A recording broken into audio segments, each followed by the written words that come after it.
Two things. Who saw this coming and who's going to give the Boondocks their flowers? So there was a time where I really liked Tyler Perry, a writer, a producer, the struggles that he went through from sleeping in his car to making stage plays to becoming a big time Hollywood filmmaker. It's one to be respected.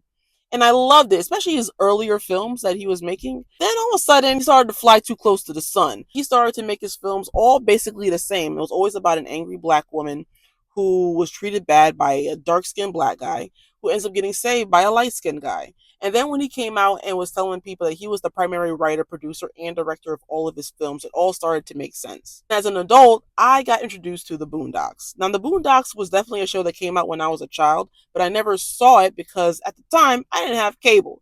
But as an adult, now being able to access anything I want, I was able to watch it, and the similarities or just the genius of the writers back then to create a story around the black community that is so parallel to what we see in modern day is crazy behavior. Similar to when The Simpsons came out, which is older than the Boondocks, but people watch The Simpsons back in the day and see the parallels between what we see now in modern day.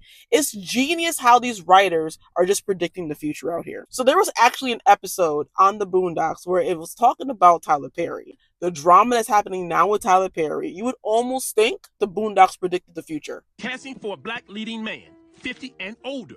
Light skin, good hair, must look nice shirtless, and not allergic to baby oil. That's me all day. So this guy named Derek Dixon, I guess, was auditioning or got casted in the show that Tyler Perry was doing, and he started to accuse Tyler Perry of doing some heinous acts. Oh my God, the only thing I can say is Dixon definitely saw the Boondocks. There's just no way you're going to convince me that he wasn't familiar with the episodes. I'm gonna be in a movie. Oh, that's right, Bob. And I only have one request.